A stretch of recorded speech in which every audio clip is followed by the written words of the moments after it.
Hey guys, today, or tonight rather, I'm going to be doing a book review or book discussion on Harry Potter and the Cursed Child. I'm filming this on Sunday, which is the day that the book came out here. I got it at 11 o'clock this morning and I read it all day, and now I want to talk about it, and so excuse the fact that I'm filming this in the dark, etc. I just wanted to do it right now. That's what happens, but hey, you get to have like the pretty fairy lights in the background, which normally you don't really notice as much in the daytime, so there's that. But yeah, I just felt the need to talk about this straight away. This isn't going to be like a normal kind of book review that I usually do. I'm not going to be very critical of this book because I loved it, but also because it's Harry Potter and it's kind of more about the feels. Yeah, I haven't really planned out what I want to talk about or anything in regards to this book. Like I said, I don't really have anything productive to say about it. I'm just going to be talking about what I thought of all the things. I'm going to tell you when spoilers are going to happen, so there's only really a couple things I can say without spoiling the book. I guess the first one is that I really loved it, and it was, I guess, everything I had hoped it would be. And the fact that it was written in script form, because it's directly like the script from the play that's on in London, I thought that would bother me and make it hard to get through, but it actually was completely fine, and I still found myself feeling really immersed in the story, so that was great. And if that's something you're worried about as well, no need to worry about it, because I thought that too and it turned out to be fine, so that was good. Other than that, I think you just have to read it for yourself to see what you think of it. I don't really want to say too much because I don't want to spoil the story or anything, but I do just want to show you how beautiful the cover is without the dust jacket on, because I don't think they'd like revealed what this was going to look like, so you might not have seen it yet. But it's black with this gold, like the Cursed Child symbol on it, which is really beautiful, and the spine looks like this. I just thought this was really beautiful, and it was kind of a nice surprise to see what that looks like. But I'm just going to put this back in its dust jacket to keep it safe. I don't know about you guys, but I get very protective over books when I first buy them, so I was reading this so carefully all day. But yeah, I guess the other thing to say about the format real quick is that because it's written in script form, it's actually faster to get through than a book of this size would be, I think, just because there's physically like less words on the page. So yeah, if anything, I think it was probably an easier read than an actual novel would have been. So yeah, that is all I can really say about this book. If you haven't read it, I sincerely recommend you go pick it up if you've read the rest of the Harry Potter series, obviously. This will make absolutely no sense to you if you haven't, just putting that out there. Well, or seen the movies, I guess. If you've seen the movies, it'd be fine. Okay, so moving on to the spoilery things, I kind of just want to talk about all of the things that happen in this book. So I'm assuming now that I'm talking to people who have read it. So the fact that it left off right from where the last book left off, when it was 19 years later, when they're at platform 9 3/4 and Albus is about to go to Hogwarts and he's worried about being put in Slytherin. I am so glad that he actually did get put in Slytherin and he made friends with Scorpius, and I just thought that was the most perfect thing. And yeah, I don't know, I just like that in the end of that last book, when Albus was really worried that he was going to be put in Slytherin, I assumed that, in my mind I was like, okay, he goes to Hogwarts, same thing happens with Harry, he gets worried about getting put in Slytherin and he asked to be put in Gryffindor, and I thought that's what would happen. And I also thought, based on that 19 years later thing, I also thought that Albus and Harry were like really close, so to come into this thing where it's actually a lot more complicated than that and they have a bit of like conflict between them, I thought that was really interesting as well. And I kind of liked that the focus of this book was on, I don't know, how life continued. Like it's never going to be as turbulent as it was back when Voldemort was around, but it, you know, life isn't perfect still. And all of the big dramas and the big events that happened aside, like all the stuff with Delphi, like all of that aside, I feel like it was more about the relationships between the characters, and I really liked seeing that. So the father and son thing was really nice, and just shows that, you know, Harry is still going to have other struggles in his life, and people, I guess you see people as like their one main battle that you know them for, and you might not necessarily think about the fact that they face like simple life things as well. Getting back to Albus and Scorpius, I loved that they became friends. I thought that was really brilliant, and just the fact that Albus kind of felt like an outsider and Scorpius felt like an outsider, but like in different ways, and they kind of yin and yang kind of thing, they just went together really well, and I really liked their friendship.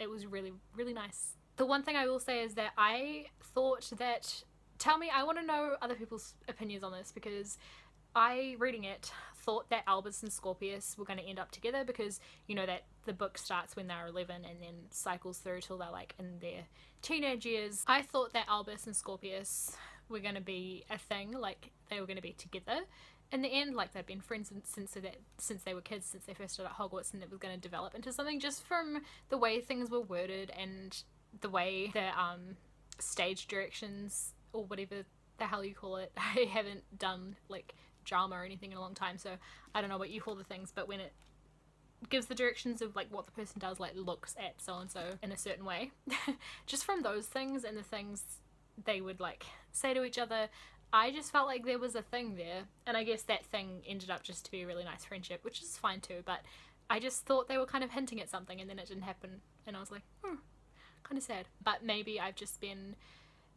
seeing too much like Harry Draco fan fiction and that's influenced me. I don't know. I'd like to know your guys' thoughts on that. You might think I'm crazy, but yeah, I liked their friendship nonetheless. It was still nice. As for the whole time turner thing, I thought it was pretty clever. I liked that they got to go back in time because it kind of let us be able to settle a lot of things that kind of didn't get settled in the series, to be honest. And the things that J.K. Rowling's spoken about on Twitter and stuff, and she kind of got to put it into like the real world, if you know what I mean. She got to actually put it into the wizarding world in this book. Harry and Dumbledore have a moment when they get to like have their last words, even though it's through a painting, so it kind of doesn't count, but Harry kind of gets that he hears what he needs from Dumbledore, like the explanation as to why he wasn't really there for him and stuff, or why he never told him what he was going to come up against. And yeah, it kind of gets covered a little bit, which was nice.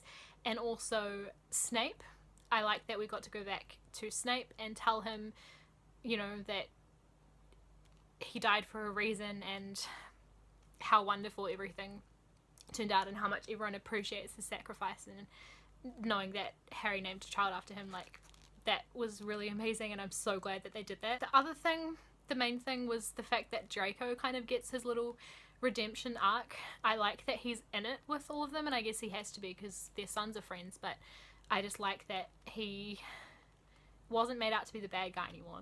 That was really nice, because I never felt like he really deserved that.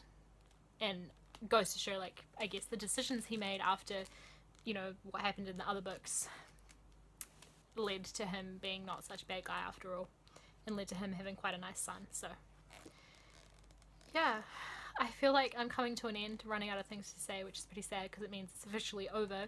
But definitely going to see the play from, you know, the stage directions, whatever, I can tell it would be amazing. Like, can you imagine when they were saying, like, Voldemort whispering Harry Potter, how that would be, like, echoing throughout the auditorium, and how people playing Dementors would, like, come up out of the... Oh, it'd be so incredible. So that's definitely on my bucket list one day. I really want to go see this play. I'm sure it'll be around for a long time. I feel like it's going to be something that's going to be around for years and years, and it's going to end up on Broadway. I don't know how that works, but I feel like it probably will, right? Yeah, gotta see it one day. I guess that's all I can really say about it. I want to hear your thoughts in the comments below, if any of them compare to mine, or if you have something else to say about it. I would love to know.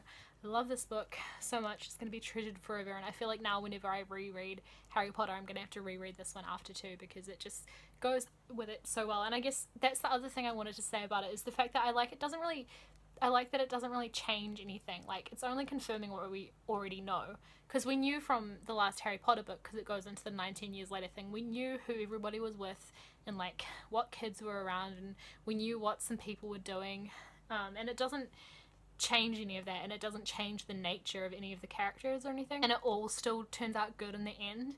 So I like that. I really like it. It just makes me feel like they're all still around, just living their lives and dealing with things that all of us are dealing with or going to be dealing with.